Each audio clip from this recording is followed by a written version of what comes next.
예, 감사합니다. 우리 이 시간 다 같이 기도하겠습니다.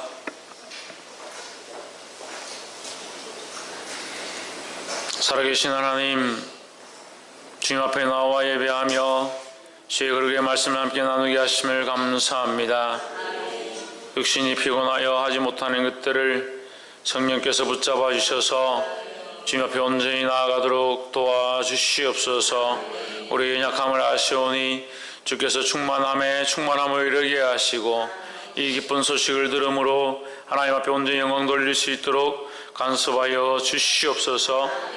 주의 이름을 찬양하며 살아계신 예수 그리스도 이름으로 기도하옵나이다. 아멘. 할렐루야. 아멘. 예, 우리 마이크 좀 올려주시고 우리 옆에 상관 인사합시다. 사랑합니다. 축복합니다. 할렐루야.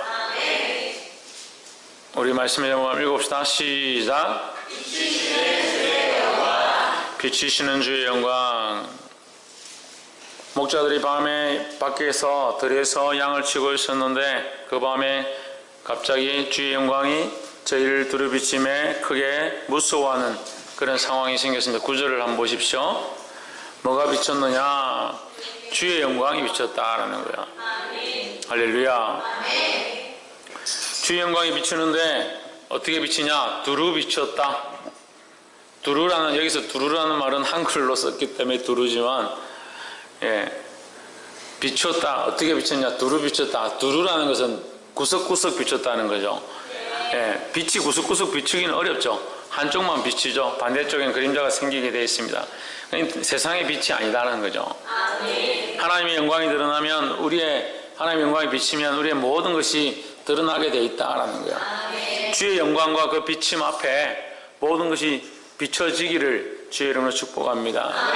주의 영광이 비칠 때에 감출 것도 없고 주의 영광이 비칠 때에 우리의 연약한 모든 것이 하나님 앞에 드러나게 된다는 겁니다. 그것이 드러나면 어떻게 해야 합니까? 하나님 앞에 기도하고 하나님을 바라보고 주의 도우심을 간구해야 합니다. 때로는 우리가 인생을 살면서 우리의 연약함, 우리의 죄 지은 부분, 우리가 잘못되어 있는 것, 자기의 감정에 사로잡혀 있는 것, 자기의 가치관과 생각에 얽매여 있는 것을 자기 스스로 볼 수 없다는 거예요. 자기 스스로 볼 수 없을 때 무엇이 필요한가?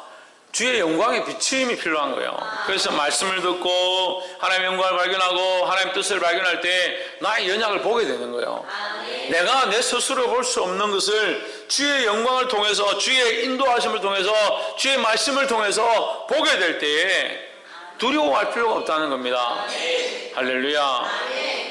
보게 되기를 주의 이름으로 축복합니다. 그래서 방금 말씀드렸지만 첫 번째, 우리가 이 주의 영광이 비칠 때 우리가 함께 나눠야 될 게 뭐냐? 첫 번째는 근심과 두려움을 버려야 된다라는 거예요. 주의 영광이 비치는 것은 우리에게 근심하라, 두려워하라, 무서워하라, 떨어라, 걱정하고, 그 굴레에 사로잡혀 있어라, 그렇게 해서 비치는 게 아니에요. 오히려 그 근심과 걱정과 두려움들을 떨쳐낼 수 있도록, 이겨낼 수 있도록 주시는 거죠. 근데 왜 여전히 그 근심과 걱정에 사로잡혀 있느냐? 인간적으로 있기를 원하니까요. 10절을 한번 보십시오. 천사가 이르되 무서워하지 말라. 보라, 내가 온 백성에 미칠 큰 기쁨의 좋은 소식을 너에게 전하노라 했습니다. 무서워하지 말라 했습니다. 왜 무서워하지 말라고 했느냐? 하나님의 영광은 결국 우리를 비추어서 그 기쁨으로, 그 은혜로 인도하시기 위한 것이라는 거예요. 그 기쁨의 좋은 소식을 너에게 전하러 왔다라고 하는데 우리는 뭐만 생각하느냐? 우리의 삶을 바꿀 수가 없다. 내 생각을 바꿀 수가 없다. 내 살아가는 모습을 바꿀 수가 없다. 그건 현실과 너무 동떨어져 있다. 안 된다. 안 되니까 근심 걱정하죠. 할 수 없으니까 두려워하죠. 무서워하죠. 내 삶과 다르니까 비교되어지고, 저 사람들은 어떻게 저렇게 사는가? 저 사람은 어떻게 저렇게 기도하는가? 근심 걱정하는 것이 아니라 나도 나와서 기도하면 되죠. 말씀을 듣고 나의 연약함을 보았습니다. 그럼 하나님께서 나의 연약함을 보여주시는구나. 할렐루야, 이제 내가 기도해야겠구나. 나의 삶을 바꿔야겠구나. 나의 이런 연약함을 보게 하시는 이 기쁨이 어디 있느냐? 그거 바꾸면 기쁨이죠. 나의 부족함을 보고 바꾸면 기쁨이죠. 할렐루야. 주의 영광이 왜 비치느냐?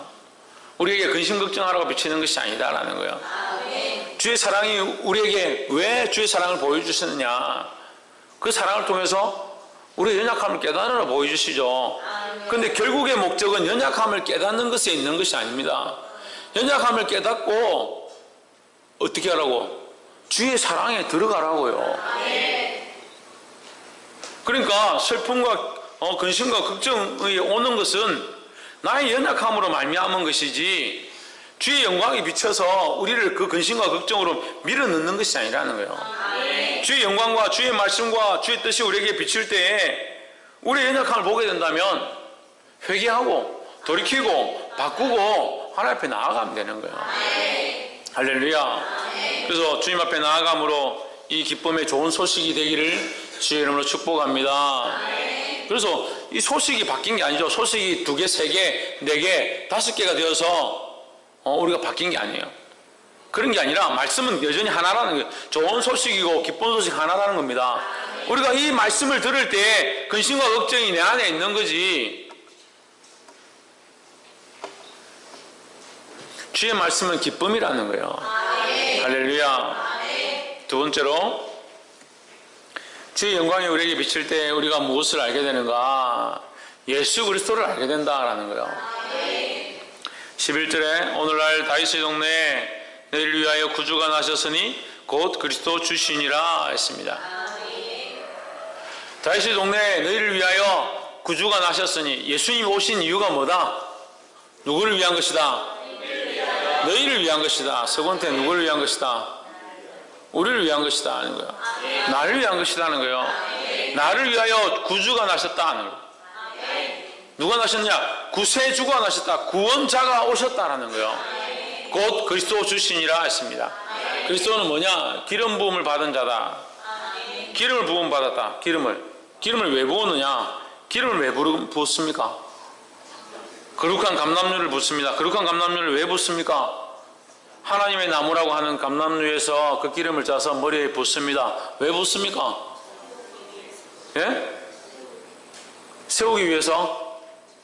정결하게 하기 위해서? 기름이 남아 돌아서 뭘 표시나 해야 될 것 같으니까? 다 맞습니다. 맞는데 기름을 왜 붓느냐? 하나님의 것이라는 거죠. 사람의 것이 아니라는 거예요.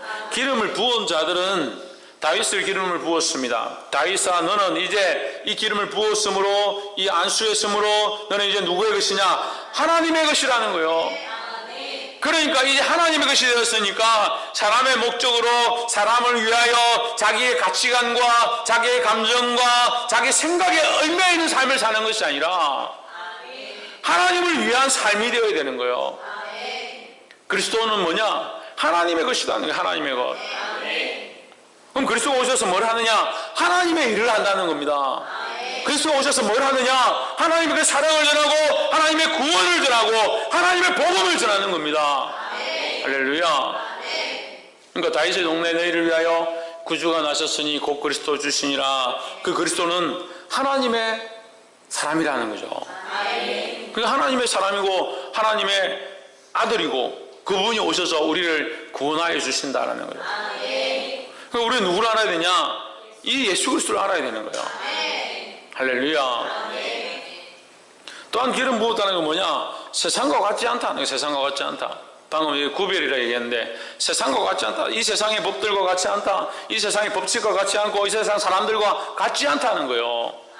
근데 자꾸 이 세상 사람들의 생각들과 이 세상 방식으로 생각하고 이 세상 방식으로 얘기하니까 안 맞는 거예요. 안 맞아지는 거예요. 어떤 사람들은 말씀을 들어보고 안 맞다. 어떻게 사람이 그렇게 살겠노? 내가 안 맞으니까 나는 딴 데 갈란다. 하나님이 한 분이시고 주의 말씀이 하나이면 우리가 맞지 않은 말씀에 맞춰야죠. 그게 옮긴다고 다른 데를 선택한다고 말씀이 바뀐 게 아닌데 다른 데 가면 편하다면 그 말씀이 잘못된 거야. 거기에 말씀이 잘못된 거예요. 하나님의 말씀은 여전합니다. 하나님 여전하십니다. 옆에 사람 보십시오. 하나님은 여전하시고 그 말씀은 영원하십니다. 할렐루야. 누가 바꿔야 되느냐? 내가 바꿔야죠. 하나님 바꿀 수도 없고 그리스도를 바꿀 수도 없습니다. 이 성탄의 아침에, 예수님 오신 이 아침에 우리가 그리스도의 나심으로 뭘 알아야 되느냐? 그 그리스도는 하나님의 아들이다 하는 거예요. 하나님이시다는 거예요. 하나님께서 기회를 부으셔서 하나님의 것이다 표시하셨고 세상과 구별하셨다는 거예요. 그럼 우리는 누굴 따라가야 되냐? 이 그리스도를 따라가야 되는 거예요. 여전히 세상에 있어서 세상을 따라가는 것이 아니라 그리스도를 따라가기 시작해야 되는 겁니다. 할렐루야. 세 번째로 주의 영광이 우리에게 비칠 때에 하나님께 영광이고 땅에서는 평화다라는 거예요. 12절 너희가 가서 강보에 쌓여 구유에 누인 아기를 보리니 이것이 너희에게 표적이니라 하더니 했습니다. 너희가 가서 강보에 쌓여 구유에 누인 아기를 보리니, 강보는 이제 붉은 천을 얘기하는데 붉은 천으로 아기를 쌌다. 그냥 사람들이 입고 다니는 이불과 같은 조각으로 아기를 쌌다. 지금 같으면 상상을 못하겠죠. 아기들 뒤에 가지고 모시역 삼으로도 아이들 싸지 않고 얼마나 아이들을 귀하게 둘둘둘 말고 이렇게 하는지, 세상이 얼마나 좋아졌는지. 근데 예수님은 무엇에 쌓았느냐? 강보에 쌓았다. 아무나 입고 다니는 겉옷 같은 것에 아기를 쌌다. 그럼 어디에 누워있느냐? 말이나 소가 먹는 음식통 안에, 그 구유 안에 예수님을 누였다. 짐승과 같은 취급을 받으시고 사람들의 가장 천대한 자리 가운데 내려가셨다는 거예요. 그게 뭐냐? 그게 너에게 표적이다는 거예요. 겸손으로 오고 가장 낮은 데 오는 그 모습이 그리스도의 모습이다라는 거예요. 낮은 자리에 오는 것, 겸손의 자리에 오는 것이 그리스도의 모습이다. 세상은 높은 자리에 오고 왕관을 쓰고 뛰어난 남들 앞에 드러나야 그것이 표적인 줄 아는 거예요. 그래서 누굴 쫓아가냐? 연예인들 쫓아가고 세상의 많은 것들을 쫓아가고 세상이 원하는 것들을 쫓아가는 거예요. 그래서 사람들이 와서 묻습니다. 표적을 구합니다. 당신에게 오시는 표적이 뭐냐? 요나의 표적밖에 없다. 요나의 표적은 뭡니까? 죽는 겁니다. 죽는 거. 나는 너에게 보여줄 게 죽는 것밖에 없다. 내 이 한 몸 불살라서 죽을 수밖에 없다. 이런 뜻이에요. 나는 죽어서 너에게 인자의 모습을 보여주겠다. 오실 메시아의 힘을 보여주겠다라는 거예요. 예수님의 표적이 뭐냐? 십자가에 죽으시는 것이 예수님의 표적이라는 거예요. 우리를 위하여 오셨습니다. 가장 낮은 데 처하셨습니다. 자기를 십자가에 죽기까지 복종하셨습니다. 근데 우리는 어떻게 생각하느냐? 우리의 생각과 다르다. 우리의 가치관과 다르다. 그가 그리스도냐? 맞느냐? 아니냐? 고민하는 거예요.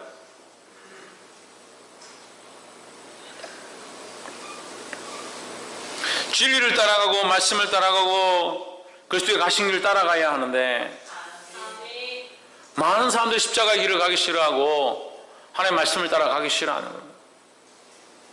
박건도 뒤에 서 있어.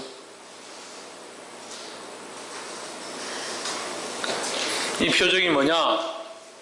예수님이 우리를 위하여 오셨다는 표적이 뭐냐? 아기의 모습으로 강보에 쌓여있고 구유에 나셨다라는 거예요. 그것이 너에게 그가 그리스도라는 표적이다라고 하셨습니다.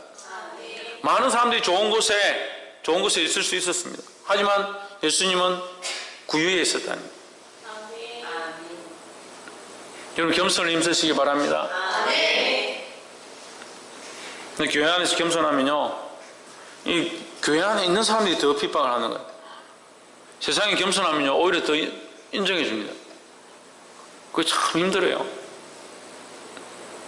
근데 우리는 누굴 본받아야 하느냐? 대우받고 안 받고 이런 걸 떠나서 그리스도를 본받아야 되는 거예요.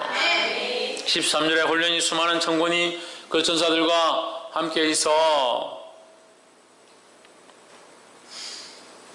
하나님을 찬양하여 가로되 14절 지극히 높은 곳에서는 하나님께 영광이요 땅에서는 하나님이 기뻐하신 사람들 중에 평화로다 했습니다. 14절에 보면 뭐라고 되느냐, 하나님께 영광이요 땅에서는 기뻐하심을 입은 사람들 중에 평화로다 했습니다. 이게 뭐냐면 하나님께 영광이고 사람에게 평화다. 그러면 하나님께 영광이 온전히 돌려지면 사람에게는 평화가 있다라는 거죠. IT라는 곳에 여러분 IT 잘 아실 거예요. IT는 뭐 수도가 아니고 이제 IT라는 공화국이 나라인데 그 북아메리카와 남아메리카 사이에 멕시코만 있는 그 바다에 인도양 쪽에 조그마한 섬입니다. 이 IT를 우리가 어떻게 하느냐, 지진이 많이 나서 알죠. 예. 7.7, 7.0, 뭐 9.0, 뭐 지진이 엄청나게 나가지고 사람들이 수없이 죽었어요. 근데 그 IT에 백삼숙 목사라는 분이 있습니다. 그 저도 몰랐는데 지난주에 TV KBS에 그 IT의 엄마라 이렇게 해가지고 나왔습니다. 한국의 집이라는 그 집을 운영하는데 교회예요. 교회인데 이분이 72세 여자분인데 제가 보니까 한 50대 중반밖에 안 돼 보이는데 72세라고 하는. 72세면 우리나라로 하면 73세나 74세쯤 되기 연세가 많아요. 근데 거기 IT에 이제 지진이 나고 이렇게 하니까 IT는 지금 그 어린이들을 사고 파는 게 아직도 되는 거예요. 사고 팔고 그 아이들을 이제 집에 종으로 이게 데리고 있을 수 있습니다. 그러니까 아이들을 사고 팔거나 종으로 데리고 있는 이것이 자유로우니까 아이들에 대한 인권이 아주 바닥인 거죠. 그게 목사님 가셔서 그 한국의 집 그것을 운영하면서 이 교회를 어떻게 세워가느냐, 그 아이들을 다 데려와서 양자를 삼는, 길거리 돌아다니고 막 그렇게 하는 아이들 데려와서 다 양자를 삼는 거예요. 아이들이 양자로 삼은 아이들만 벌써 10몇 명이 되는 거예요.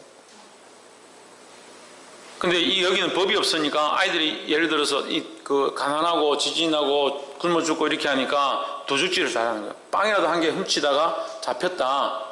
그러면 그 자리에 잡히는 그 순간에 칼로 목을 꺼버린다.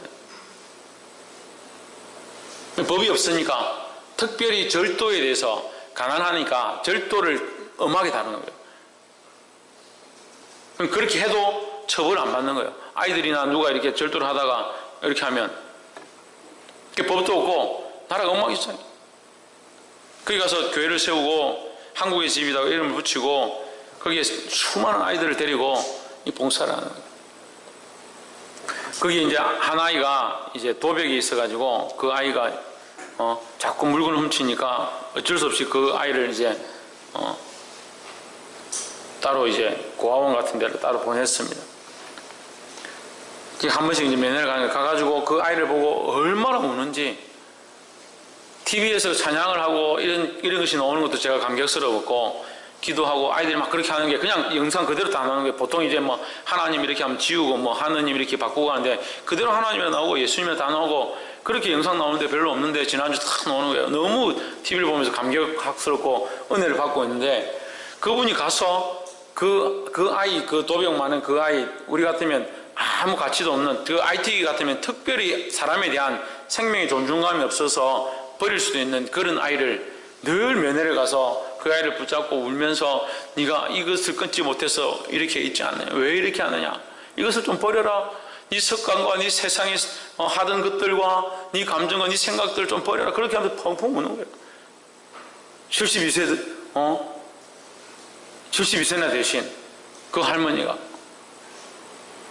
그 타지에서 그 더운 곳에 환경도 맞지 않는데 10년 동안 그 선교를 하고 그 수많은 시간 동안 선교하고 수많은 아이들을 지나갔으면 한 명쯤 그냥 흘려보내고 한 명쯤 아무렇지도 않게 볼 수 있는데 그 아이 하나를 잡고 피 한 방울 섞이지 않은 그 아이 하나를 위해서 눈물 흘리면서 제발 좀 그 버릇과 습관을 고치고 다시 돌아와. 네가 하나님 앞에 살아야 되지 않느냐?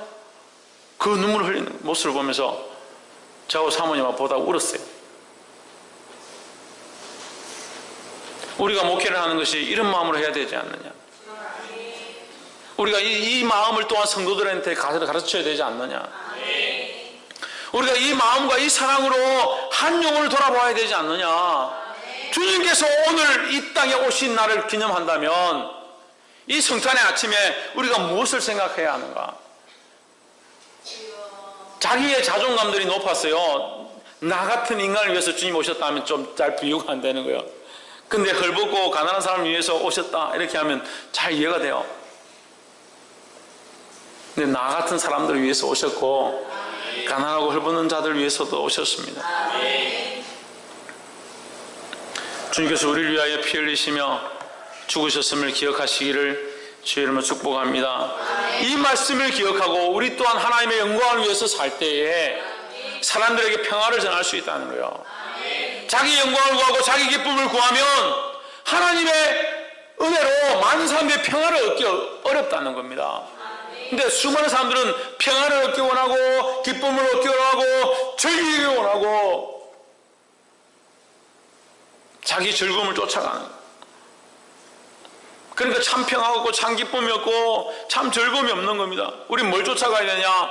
하나님의 영광을 바라봐야 되는 거예요. 하나님이 기뻐하신 것이 무엇이며 하나님의 영광이 무엇인지 바라볼 때 하나님 주신 참된 평화가 우리 안에 있을 줄 믿습니다. 어제도 이 성탄 전야인데 얼마나 많은 사람들이 좋아서 즐기는지. 우리 교회는 어제 성탄 전야제를 하면서 얼마나 저희가 기쁘고 또 얼마나 우리 유치부부터 아동부 학생들이 연습을 많이 했는지. 아동부 학생들은 별로 연습을 안 했는데 하여튼 연습을 많이 했는지 잘하고 실수를 별로 안 하더라고요. 감사하고 얼마나 이제 제가 또 많은 도전도 되고 참 좋았습니다. 리허설하고 이런 것도 하면 좋겠는데 리허설 하지 않으니까 또 이제 이게 하면서 보는 또 재미가 있더라고요. 그랬는데 어제 다 데려주고 이제 제가 밤에 이제 새벽송하고 새벽 한 2시나 돼가지고 이렇게 이제 우리가 물건 실어서 이렇게 오는데 방기 동네만 길거리에서 한 3명 길거리에 자는 사람 3명 밤새도록 술 마시고 새벽에 성탄의 기쁨을 얼마나 만끽했는지 새벽에 그 길거리에 자는 거예요. 요 숯불 바베큐 요 앞에 자고 저 위에 방기 버스 정류장에 자고 저 다리 건너는데 한 명 서서 있고. 세상 사람들도 기쁨을 찾아서 즐거움을 찾아서 쫓아가는데 우리는 무엇을 찾아야 하느냐? 기쁨과 즐거움을 찾는 게 아니에요. 우리의 목적은 하나님께 영광이라는 거예요. 지극히 높은 곳에서는 하나님께 영광이 이것이 먼저 되어지면 읽어봅시다. 그 다음에 시작. 땅에서는 하나님이 기뻐하신 사람들 중에 평화로다 했습니다. 우리가 하나님의 영광을 구하고 하나님의 영광을 찾아가면 하나님 주시는 기쁨이 우리에게 있다는 겁니다. 그 기쁨으로 말미암아 평화를 누릴 수 있는 저와 여러분 되기를 주의 이름으로 축복합니다. 말씀을 맺겠습니다. 오늘 말씀의 제목에 비치시는 주의 영광이라 했습니다. 하나님의 영광이 비치면 우리의 연약함을 봅니다. 우리의 연약함을 보면 첫 번째 어째 해야 되냐? 근심과 걱정이 우리에게 올 수 있는데 근심과 걱정에 사로잡히는 것이 아니라 이 두려움을 떨쳐내고 주님의 기쁨의 좋은 소식을 받아야 된다는 거예요. 주의 영광 우리에게 비춰서 근심과 두려움에 사로잡히게 하고자 하는 것이 아니고 우리에게 참 기쁨을 주시려고 오셨다라는 거예요. 두 번째는 예수 그리스도를 알게 된다는 겁니다. 주의 영광이 비칠 때 예수 그리스도를 알게 된다. 예수 그리스도를 알면 어떻게 해야 합니까? 세상과 구별된 삶을 살고 예수님처럼 살기 시작해야 된다는 거예요. 할렐루야. 마지막으로 주의 영광이 비치는 자는 어떻게 해야 되느냐? 하나님께 영광이고 땅에서 기뻐하심 입은 사람들 중에 평화다 했습니다. 주의 영광이 비치는 자에게 하나님께 영광을 돌릴 수 있는 기회가 있는 거예요. 그럼 우리는 뭘 하느냐? 하나님께 영광을 돌리는 겁니다. 또 하나님께 영광을 돌리는 자에게 하나님께서 뭘 더하신다? 평화와 기쁨과 평화를 더하신다는 거예요. 그래서 우리 안에 이 기쁨과 참된 평화가 흘러 넘치게 되기를 주의 이름으로 축복합니다. 기도하겠습니다. 거룩하신 하나님,